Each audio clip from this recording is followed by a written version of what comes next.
I make a distinction between universal data models, which is the name of my company, and universal patterns. So I've published 3 books, and they're called the Data Model Resource books. And basically the first book was on universal data models for common functions. Some of you have read it, and I see your head shaking.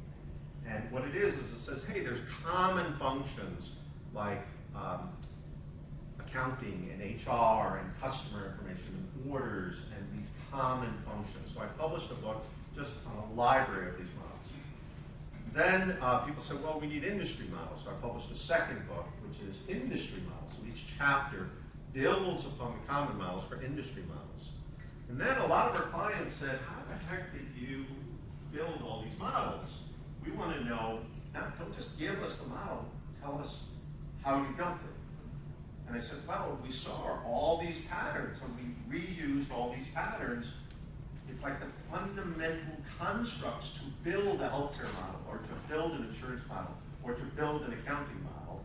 And so we want to know how to do that, because it also helps us extend the model or create a model on our own. That's what I'm going to cover today, which is mainly in my volume 3 book. So this, I think, is the most important book. The most important materials that I want to share with you today.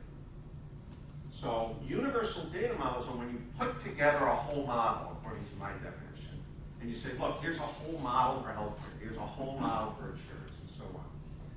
But universal patterns are the underlying structures to say there's categories, there's statuses, there's roles, there's contact information, there's hierarchies that are the fundamental building blocks. So you as architects, let's start with that. It's kind of like the Star Wars trilogy, you know, because you have, like I put out the models, and everybody loves the models, but it's actually more than the patterns book.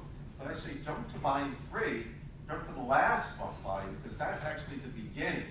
So this is actually the beginning, understanding these fundamental constructs. So as examples, there's a status type pattern. So anytime you see a date, and you're going to model a date, what my head does is it goes up and says, oh, ding, ding, ding, ding, ding. It's a status. It's a state of something. That's why it's a date. All dates. I give you a date. Birthday. What's it? Birthday. Birthday. It's the state of when you were born.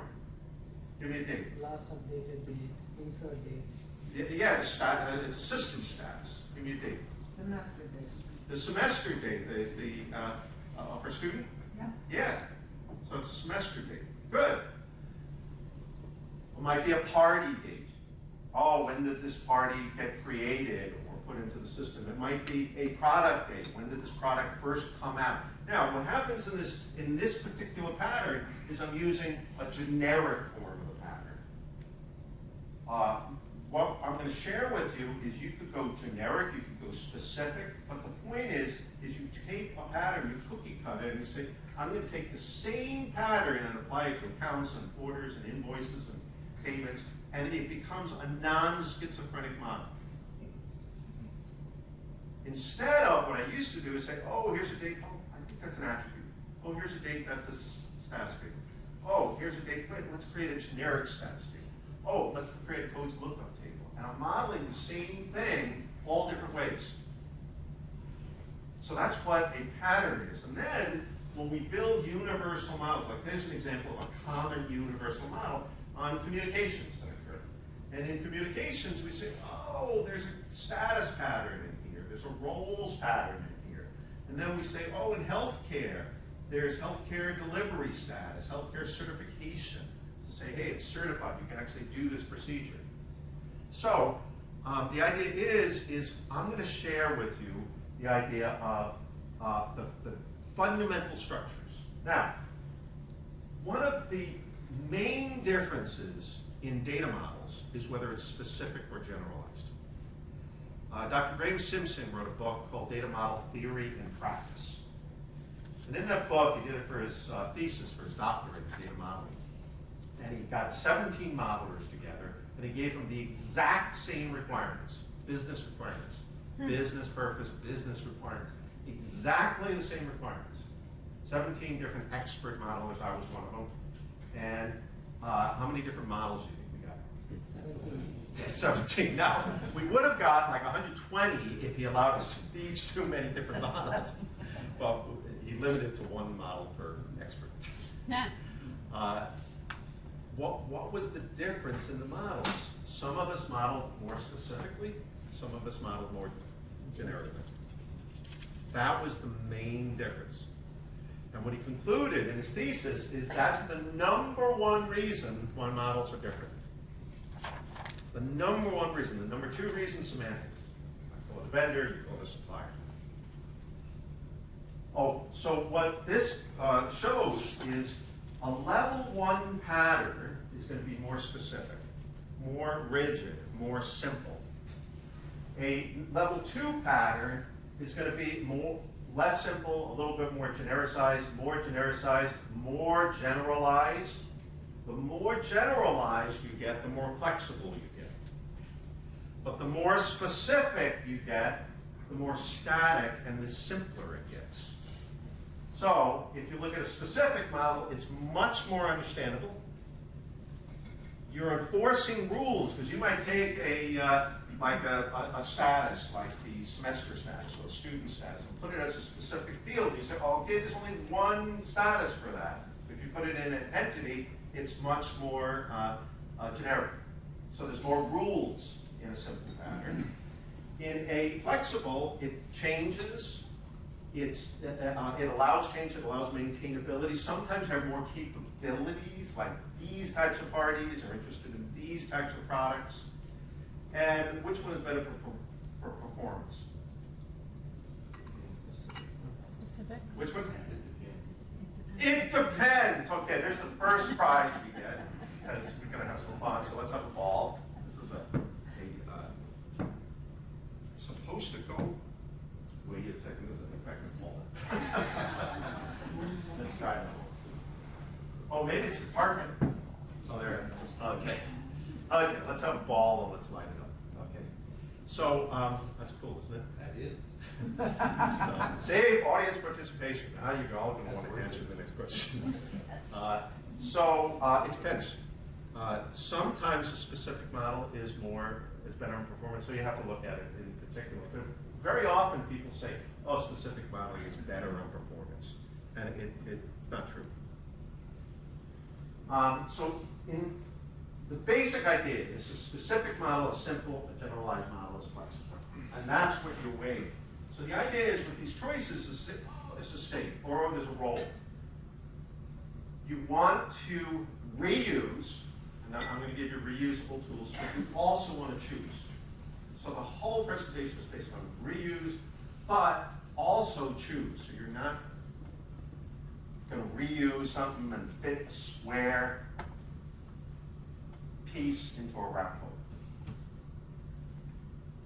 So let's go through roles, these 5 different patterns. Now, universal data models are kind of like tables, no pun intended.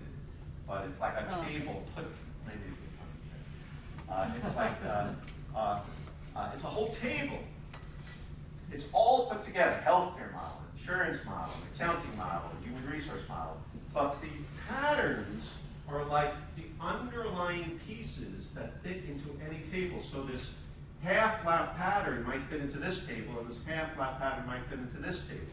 So just like a status might be the customer status, it might be the order status, it might be the invoice status, it might be the accounting transaction status. So we're taking these fundamental things and putting them into a model. So very, very powerful tool. So let's talk about roles. Roles are the hats that people play. Now, normally when you do a model, you say, oh, we got a whole bunch of entities here, like this. Customer, supplier, partner, employee, prospect, contact. By the way, I'm using a couple of different types of notations. One notation says this is the key, and then there's others that I took from tools. But this is like Oracle notation.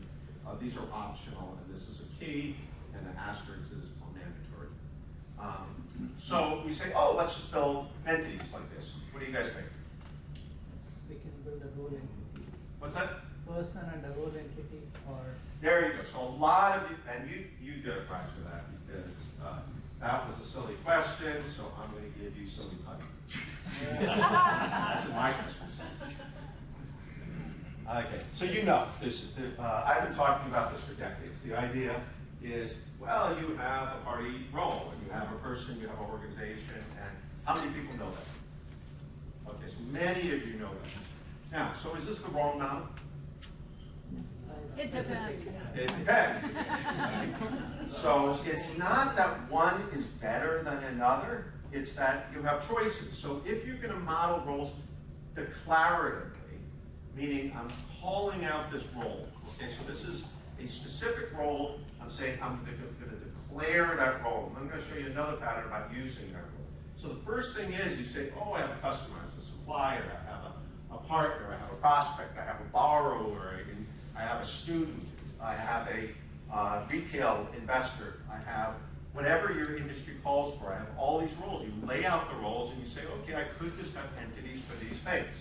And I could show all the attributes for these entities. But what may happen in this is you may have something like, oh, here's a customer, John Smith from ABC Company. And here's the customer, oh, that's interesting, he has a different address. Here's John Smith with ABC. That's yet a different address and different phone numbers too. And here's John Smith. Is that the same John Smith? Who knows? Who knows? We don't know. Maybe it's the same, maybe it's not.